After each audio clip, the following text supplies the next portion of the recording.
Bonjour à tous. Alors, comment on fait pour montrer que deux droites sont perpendiculaires?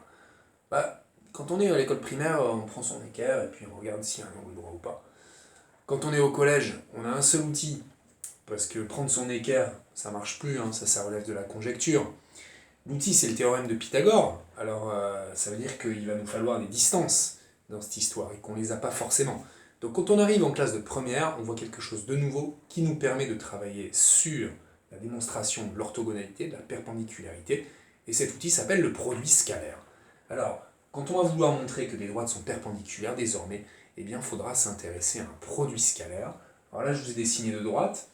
Les produits scalaires, ça marche avec des vecteurs. Donc quand on veut montrer que deux droites sont perpendiculaires, il suffit de récupérer les vecteurs directeurs de chacune de ces deux droites, de calculer leur produit scalaire et de montrer que leur produit scalaire est égal à 0. Alors après, pour calculer ce produit scalaire, tout dépend de ce que vous avez dans l'énoncé. Peut-être que ces deux droites, eh bien, vous les avez sous la forme de coordonnées des points qui les constituent. Par exemple, vous avez finalement des droites qui s'appellent non pas D et D', mais qui s'appellent AB et CD. Et puis vous avez des coordonnées de points, donc on vous donne les coordonnées du point A, les coordonnées du point B, les coordonnées du point C et les coordonnées du point D.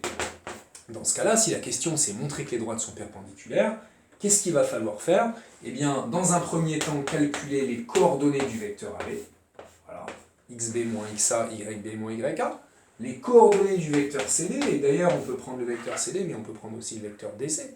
Pareil pour la droite AB, on pourrait prendre le vecteur BA, puisqu'il nous faut un vecteur directeur de la droite. Donc bien évidemment, il vaut mieux prendre le plus simple, c'est-à-dire celui, en fait, dont le vecteur dont le nom est le même nom que celui de la droite. CD, donc quand on a récupéré les deux vecteurs, avec leurs coordonnées, eh bien on est capable de calculer le produit scalaire. Pour ce faire, je vous invite à regarder la vidéo sur comment on calcule un produit scalaire. Bien sûr, ici, c'est la méthode des coordonnées qu'il va falloir utiliser. En calculant le produit scalaire AB scalaire CD, on calcule en juxtaposant les deux coordonnées des deux vecteurs et en faisant le calcul cette abscisse fois cette abscisse plus cette ordonnée fois cette ordonnée, eh bien on le calcule. Et puis si on veut vraiment montrer que les droites sont perpendiculaires, à l'issue de notre calcul, on doit trouver bien sûr 0. Si on trouve 0, alors on va pouvoir conclure, donc les droites AB et CD sont perpendiculaires. Et si on ne trouve pas 0, eh bien la conclusion sera, donc les droites AB et CD ne sont pas perpendiculaires. Donc ça c'est quand on a des coordonnées, des points qui composent les deux droites. Alors, on peut répondre à la même question toujours en utilisant l'outil du produit scalaire, quand on a, par exemple, pour ces droites, leurs équations cartésiennes. Ce serait une autre façon de poser un problème de perpendicularité de deux droites. Si on vous dit, tiens, la droite B a pour équation cartésienne 3x moins 2y plus 1 égale 0, et puis que la droite D' a pour équation 2x plus 3y plus 7 égale 0, et qu'on vous demande de montrer que les droites sont perpendiculaires, eh bien, le principe général reste le même, il va falloir calculer un produit scalaire, et produit scalaire de deux vecteurs qui seront un vecteur directeur de D et un vecteur directeur de D'. On va calculer le produit scalaire, on va essayer de montrer que ça fait 0.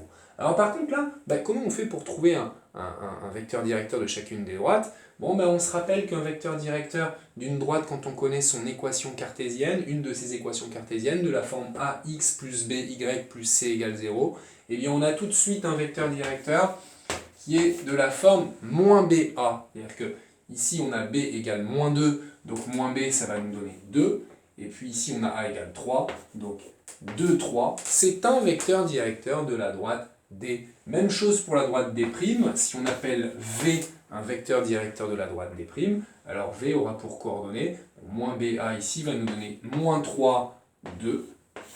On a donc récupéré les vecteurs directeurs de chacune des deux droites. On va calculer leur produit scalaire, U scalaire V. Je juxtapose les deux jeux de coordonnées, les deux vecteurs. Je fais mon calcul, 2 fois moins 3, ça fait moins 6, plus 3 fois 2, ça fait 6, ça fait bien 0. Je pourrais conclure en disant, donc les droites D et D' sont perpendiculaires.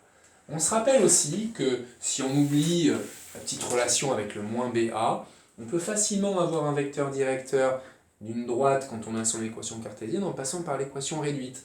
Regardez ici par exemple ma droite D qui s'écrit comme ceci Ça, c'est son équation cartésienne. Si je veux accéder à son équation réduite, il faudrait que j'écrive y égale. Donc pour écrire y égale, je vais dans un premier temps passer ce moins 2y de l'autre côté. Ça va me donner 2y égale 3x plus 1. Et je diviserai tout par 2. Ça va me donner y égale 3 demi de x plus 1 demi. Lorsque j'ai une équation réduite de droite, eh bien on a très facilement un vecteur directeur. Pourquoi? Parce qu'on repère ici le coefficient directeur de la droite. Donc un vecteur directeur d'une droite qui est sous sa forme équation réduite, ça va me donner toujours 1, et puis le coefficient directeur qui s'appelle m, donc ici qui serait 3 demi. Voilà, donc ça c'est un vecteur directeur possible pour la droite D. 1, 3 demi, nous tout à l'heure on avait trouvé 2, 3, mais oui, mais le vecteur 2, 3 il est collinéaire à ce vecteur, donc bien sûr ce sont deux vecteurs directeurs de la même droite. Donc finalement, toutes ces histoires de perpendicularité, quand on vous demande est-ce que les droites sont perpendiculaires, il faut désormais, en fin de première, penser au produit scalaire, parce que ça va être ça l'outil vraiment hyper puissant qui va vous permettre de montrer que quelque part il y a un angle droit. Pythagore reste d'actualité, bien sûr, mais là on voit que dans ce genre de situation, il n'y a pas de Pythagore possible, parce qu'on n'a pas de distance, on ne va pas s'amuser à calculer les distances et à se placer dans un triangle rectangle. On n'a pas du tout besoin de la configuration d'un triangle pour pouvoir travailler sur l'éventuelle perpendicularité de droite grâce au produit scalaire.